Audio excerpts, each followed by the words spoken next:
Bienvenidos a un nuevo podcast de esta semana. Hoy hablaremos de una autora en la literatura hispanoamericana, Christina Perry Rousey. Antes de comenzar, hablaremos un poco sobre esta autora. Christina Perry Rousey es una escritora, traductora y activista política uruguaya exiliada en España desde 1972 y residente en Barcelona, donde ha desarrollado la mayor parte de su carrera literaria. En 2021 fue galardonada con el Premio Miguel de Cervantes. Se interesó en la música y en la literatura desde muy temprana edad. Es una de las escritoras comprometidas en la que se ha considerado la única escritora del boom en la literatura hispanoamericana. Este es un fenómeno editorial ante la década de 1960, donde se catapultó en la fama internacional en los nuevos y no tan nuevos de los narradores del continente como son Juan Rulfo, Carlos Fuentes, Mario Vargas Llosa, entre otros. En los temas ante sus obras que giran hacia en el concepto de con el amor y de la libertad del individuo frente a la opresión del poder y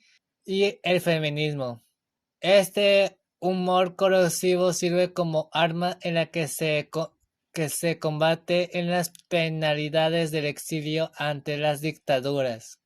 También fue activista de la política que fue conocida en la inclinación de los movimientos de izquierda en la que se llevaría antes de exiliarse en España en 1972, donde reside actualmente. Fue desde aquel país donde comenzó a escribir sobre los temas eróticos y lésbicos ante sus primeros cuentos donde daría una manera que tuviera relación con las mujeres. Christina Perry no se identifica como una de las escritoras lésbicas, sino que trata a sus personajes en romper estas categorías del género e identidad sexual. Es uno de los casos que se habla a continuación de esta maravillosa obra llamada La nave de los locos y solitario de amor. Es una de las nociones ante el sujeto de esta identidad en el acto de la comunicación, ya que esto se da a conocer en la productividad del lenguaje en la que podemos identificar el lugar donde nos identificamos como las personas como yo o como ego, según en el Beneveniste, donde se identifica y se conoce como contrastes de la construcción hacia el sujeto, que depende en la interacción hacia un lenguaje de un yo tiene con un tú, ya que son los términos del yo o tú. No se concibe ante el uno sin el otro, pues estos son complementarios y reversibles ante el suelo que surge cuando se relaciona con un tú. Esta manera que se tiene en cuenta del lenguaje en cada sujeto que se narra a sí mismo, narra a los demás y a la sociedad, ya que se identifica mucho en el mito de Andrógino, que se da a conocer a Mircea Eliade en la toma de la noción de Nicolás de Cusa en la coincidencia oppositorum, en la que domina la unión de los contrarios y el misterio de la totalidad en que se presenta en los ritos, mitos y teorías tradicionales, ya que es un aspecto negativo que se toma de la realidad en la que aparece la espiritualidad india como complemento de este elemento fundamental para la constitución de la divinidad que se toma en este modo que se explica de la realidad. Los contrarios se reabsorben y las oposiciones se anulan para alcanzar un principio único. Esta visión se toma en consideración en lo trascendental de la divinidad y en el sujeto humano que está constantemente obligado a seguir el bien y a luchar contra el mal de su realidad concreta. Es una manera que llega a concebir a la divinidad como bisexual, ya que esto se propone ante un modelo y principio de su existencia, ya que esto surge en la idea de la bisexualidad universal en la construcción del sujeto andrógino como uno de los temas fundamentales en la antropología arcaica. El andrógino donde aparece como la imagen del ejemplar del sujeto perfecto a la medida que que se implica de una unidad totalidad, ya que este es un fenómeno humano que es separado y desgarrado en desear recobrar esta unidad perdida en la cual se impulsa a concebir los contrarios de los opuestos como aspecto complementario de una realidad única a la idea del andrógino, que se podría el llamado feminismo de la diferencia, es la cual se pretende en alcanzar de igualdad entre hombre y mujer, ya que esto se basa en sus diferencias de género como medio salvaguardia de la alteridad. Ser sexuado implicaría un no ser el otro o un no ser del todo, ya que al detenerse ante el otro es posible reconocerse en hacer presente. De lo contrario, se anula en la distancia de la diferencia que se deja de ser los dos, ya que es a la medida en que uno se convierte en el otro, donde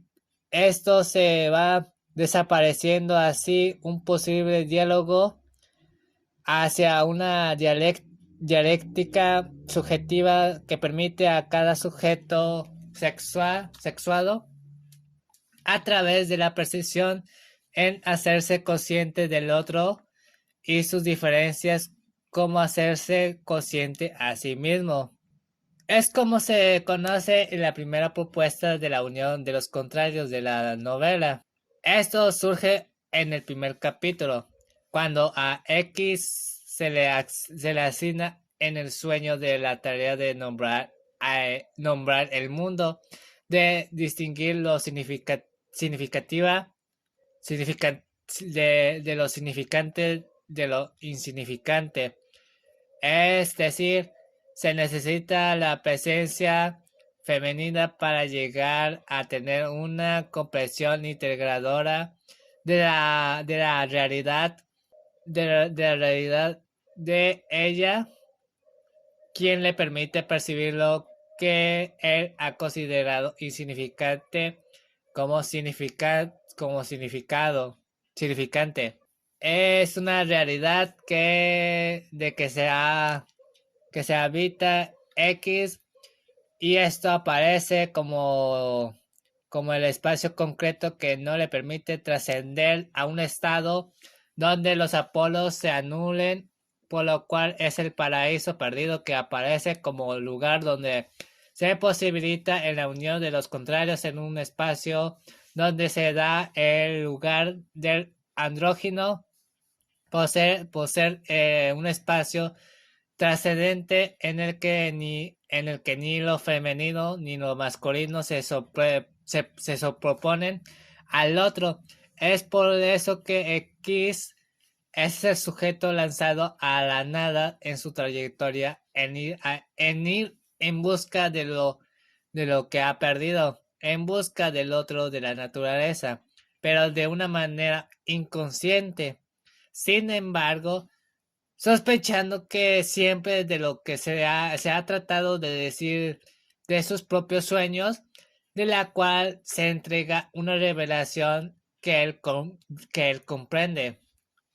ya que da el primer paso de X hacia una sexualidad neutra o constitución del sujeto andrógino que es abandonado de su hombre original en la medida que está lleno de cargas semáticas impuestas que lo identifican y tiene como un encuentro con el otro en busca y recuperar lo que perdió en el paraíso, en la abolición de los opuestos, de la unión de los contrarios. Esto propone propone por Beniste, en la que se constituye en la medida que se tiene relación con un tú y con la interacción de de las distintas narraciones que se toman en consideración de X, donde perdió la presencia femenina, esto quedando desorientado en el mundo. Es una forma en la que se podría postularse de esta novela que va más allá de establecer una relación intersubjetiva, ya que ese es el sujeto íntegro en la medida que se ha integrado en el interior de lo abólido, de lo contrario masculino, femenino, al unir ambos polos. En mi opinión personal, en el travestismo aparece como símbolo de la androginia y es donde X encuentra en la respuesta en el enigma de su sueño en el mayor tributo que se puede entregarle a la mujer que ama en su virilidad, es la que se deshace de la virilidad en cuanto esto aparece como el poder que abusa del sujeto femenino y esto no dejándolo de realizarse de una manera plena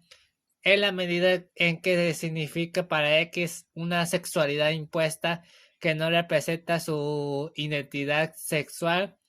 Por eso esta androginia que se conoce en la novela, en la que propone una simbólica en que en que se ejemplifica con el tapiz de la creación de la cual se representa en el espacio integrador unificador de lo fragmentario hacia un espacio armónico donde siempre se requería permanecer. De esta se realiza una lectura andrógina de la novela que puede resultar bastante pertinente en la medida que se cumple varias de esas características del mito del andrógino en una manera clave para darle todo un sentido a la novela. Es evidente la crítica que se hace en la nave de los locos a la obsesión de las personas por atribuirse un sexo y demostrárselo a los demás. Esto debido a la presión que se ejerce a las personas por atribuirse un sexo y demostrárselo a los demás. Y esto debido a la presión que ejerce la sociedad patriarcal binaria en la cual se lleva en las personas a no ser quienes realmente quieren ser, sino quienes deben ser, esto trayendo como una consecuencia a una inestabilidad en el ser humano. Gracias por sintonizar este podcast. La siguiente semana se transmitirá un nuevo podcast donde se presentará un nuevo tema. Muchas gracias.